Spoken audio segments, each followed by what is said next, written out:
चलिए, हम लोगों की लाइव क्लास 7 बजे 7:30 से शेड्यूल्ड है और आप लोग प्रयास करिए कि 7:30 तक क्लास ज्वाइन करिए, क्योंकि रिकॉर्डिंग जो ऐप में होती है, ऐप की रिकॉर्डिंग तभी होती है जब कोई एक कम से कम लाइव क्लास अटेंड कर रहा हो। अगर कोई लाइव क्लास अटेंड नहीं कर रहा है तो रिकॉर्डिंग नहीं होती है। ये ध्यान देंगे, रिकॉर्डिंग जब तक कोई एक लाइव क्लास अटेंड नहीं करेगा तब तक रिकॉर्डिंग नहीं होती है। तो आपको लाइव क्लास अटेंड करना है।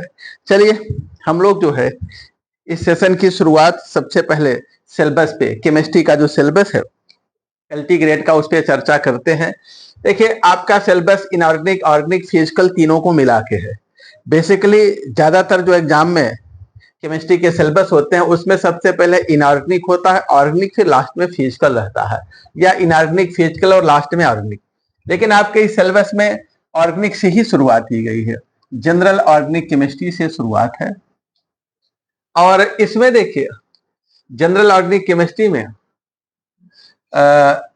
जो पहला चैप्टर है वो जो है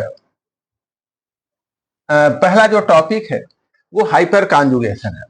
जनरल ऑर्गेनिक केमिस्ट्री जीओसी में पहला टॉपिक हाइपर कॉन्जुगेशन है, दूसरा इंडक्टिव इफेक्ट है, रेजोनेंस है, एरोमेटिसिटी है, और इन सब के एप्लीकेशन है।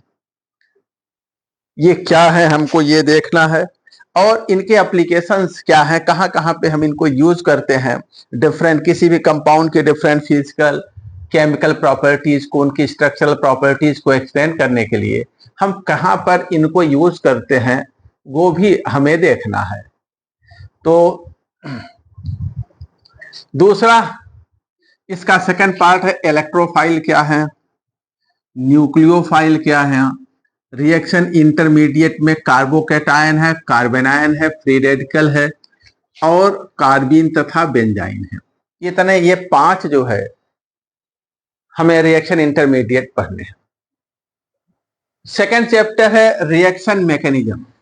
जो सेकेंड चैप्टर है रिएक्शन मैकेनिज्म है, SN1, SN2, E1 और E2 रिएक्शन पढ़ना है। उसके बाद इन रिएक्शंस को हमें किसके सापेक्ष, किसके रेफरेंस में पढ़ना है।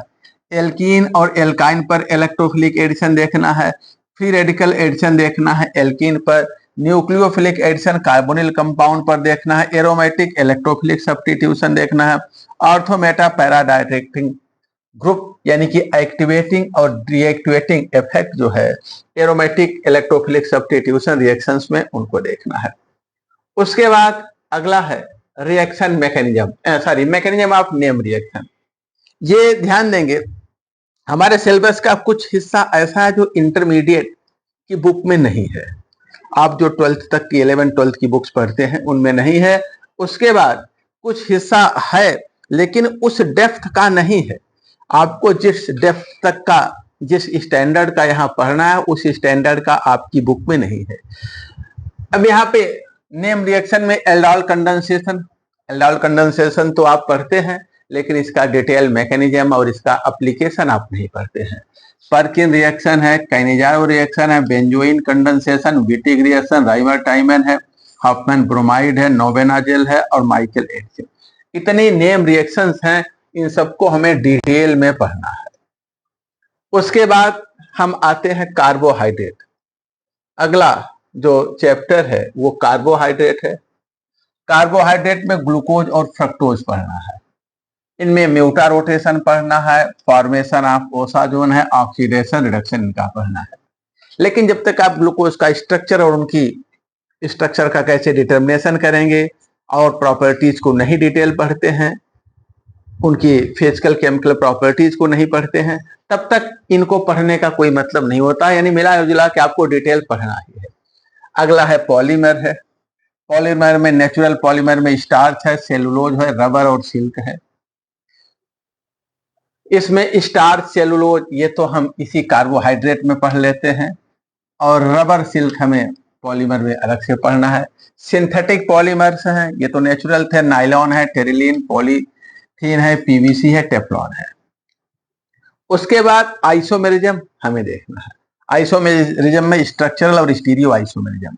एनेंशियोमर क्या है, डाई स्टीरियोमर क्या है, RSE और EZ नॉमेनक्लेचर पढ़ना है। फिर उसके बाद अब यहाँ पर RS EZ ये सब थोड़ा सा इंटरमीडिएट के बाहर चला जाता है, ठीक है। उसके बाद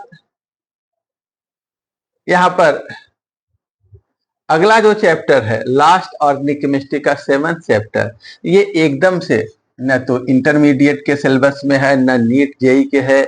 ये अल्ट्रावायलेट स्पेक्ट्रोस्कोपी है और अल्ट्रावायलेट विजुअल है और उसके बाद UV visual ultraviolet visual spectroscopy है और IR यानी इंफ्रारेड स्पेक्ट्रोस्कोपी है। ये दो हमें पढ़ने हैं, ठीक है। इन सब पे सवाल पूछे गए हैं पिछले एग्जाम में, एक भी ऐसा नहीं है जहां से सवाल न पूछे गए हों और बहुत अच्छे अच्छे सवाल पूछे गए हैं। अब दूसरा पार्ट है इनऑर्गेनिक का। इनऑर्गेनिक में पहला है स्ट्रक्चर ऑफ एटम। इसमें बोर का मॉडल पढ़ना है, क्वांटम मॉडल पढ़ना है, मॉडर्न एटॉमिक मॉडल पढ़ना है हमें ये। उसके बाद पीरियोडिक प्रॉपर्टीज में है एटॉमिक आयनिक रेडियाई है, ionization potential, electron affinity, electronegativity, lattice energy पढ़नी है। हाइड्रेशन एनर्जी पढ़ना है, उनका रिलेशन, सॉल्युबिलिटी आयनिक कंपाउंड की सॉल्युबिलिटी और हाइड्रेशन एनर्जी में क्या रिलेशन है पढ़ना है। फिर आते हैं केमिकल बॉन्डिंग।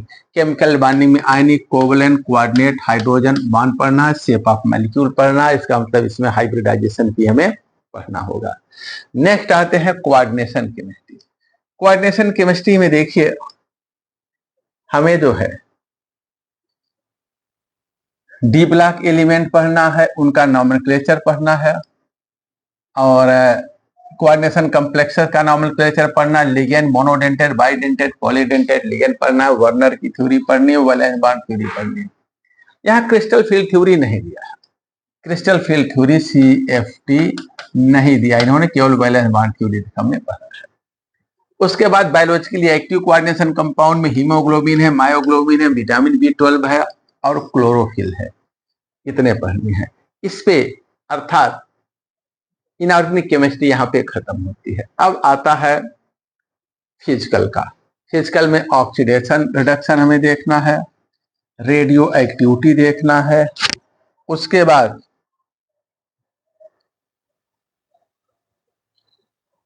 केमिकल काइनेटिक्स है, केमिकल इक्विलिब्रियम है।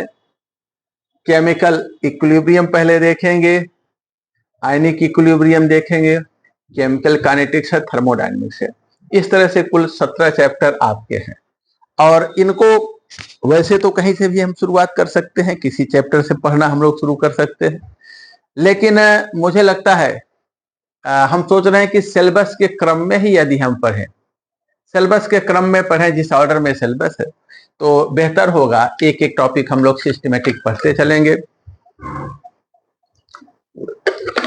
कहीं कोई पॉइंट छूटेगा नहीं, कहीं कोई गैप नहीं होगा। दूसरा यह है कि जो नोट्स हम आप लोगों को देंगे वो नोट्स हम डिटेल देंगे और वो इतना डिटेल होगा कि आपका प्री और मेंस दोनों कवर करेगा। आप उसको सिस्टमेटिक, हम आपको एक एक लाइन लिखाएंगे बोर्ड पे, आप लिखते चलेंगे, बनाते चलेंगे और उसको रखते चलेंगे। वो नोट्स आपका प्री और मेंस दोनों में काम करेगा। दूसरा, जो डेली की लाइव क्लास होगी वो एक तो ऐप में सीधे 15-20 मिनट के बाद वो अपलोड हो जाता है, ऑटोमेटिक आपको मिल जाएगा। वो क्लास आपके पास 1 साल तक रहेगा। जिस दिन आप क्लास ज्वाइन की है वहां से 1 साल तक के लिए वो वैलिड रहता है। 1 साल बाद ऑटोमेटिक वो हट जाता है। उसके बाद आप उसको बार बार रिपीट करिए, पढ़िए। दूसरा, आपका जैसे जैसे एक एक टॉपिक खत्म होगा, जैसे अगर हमने आइसोमेरिज्म में हाइपर कॉन्जुगेशन से शुरुआत करेंगे, पहला पार्ट है हाइपर कॉन्जुगेशन से। जब हम शुरुआत करेंगे तो हाइपर कॉन्जुगेशन की जो थ्योरेटिकल चीजें हैं उसको हम लिखाने पढ़ाने के बाद डिटेल से हम इस पे कुछ 10-5 ऑब्जेक्टिव सवाल करा देंगे। हर टॉपिक पे हम 10-10, 25 जैसा टॉपिक है वैसे जो है ऑब्जेक्टिव क्वेश्चन इसी समय कराते चलेंगे। जैसे ये पूरा चैप्टर खत्म हो जाएगा यहाँ तक, आपका हम इसी एप्लीकेशन पर, इसी ऐप पर टेस्ट ले लेंगे। टेस्ट देने के बाद टेस्ट आप देंगे, आपका रिजल्ट आपको तुरंत पता चल जाता है। उसी समय जैसे टेस्ट सबमिट करेंगे और सही गलत उत्तर क्या है ये भी पता चल जाता है। और उसकी पीडीएफ जो है, जो टेस्ट पेपर होगा उसका पीडीएफ भी हम आप लोगों के ग्रुप में डाल देंगे, ग्रुप बना देंगे, वो भी आपको मिल जाएगा। ये रहा है।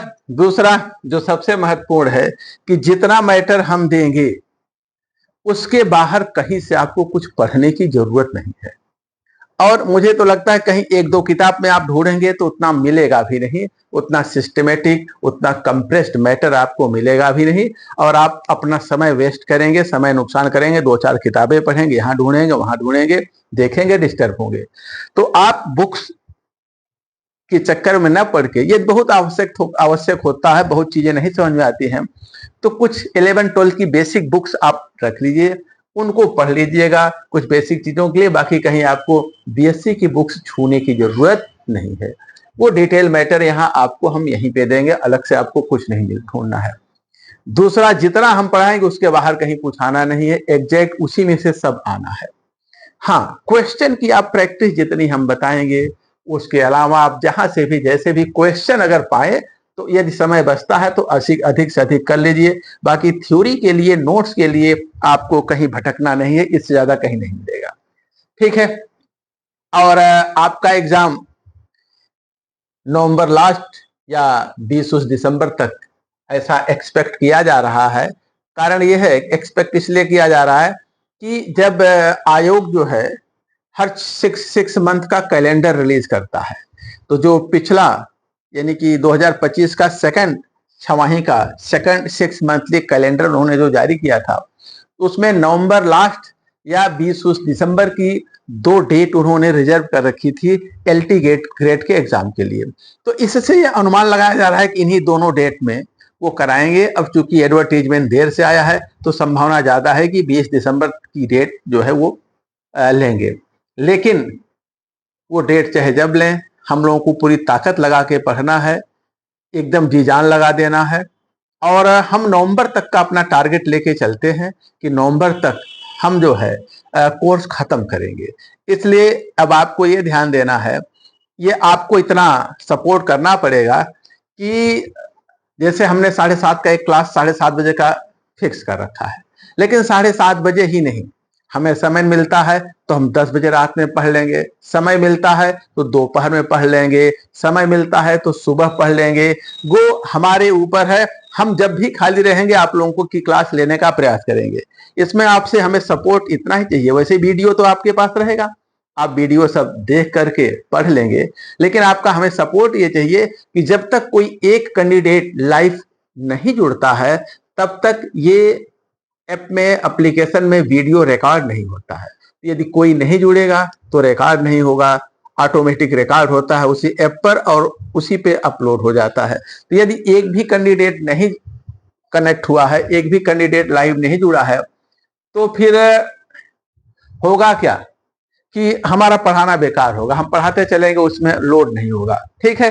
तो आप लोगों को इसलिए जो है आना पड़ेगा। कोई एक, अभी चूंकि संख्या बहुत कम है इंग्लिश मीडियम में, तो कोई ना कोई 1, 2, 4 जब तक नहीं हो जो है उन्हीं में से किसी एक को जो है क्लास ज्वाइन करना पड़ेगा। चलिए अब हम जो है अपनी यात्रा शुरू करते हैं सिलेबस के पहले चैप्टर हाइपर कॉन्जुगेशन से जनरल ऑर्गेनिक केमिस्ट्री में।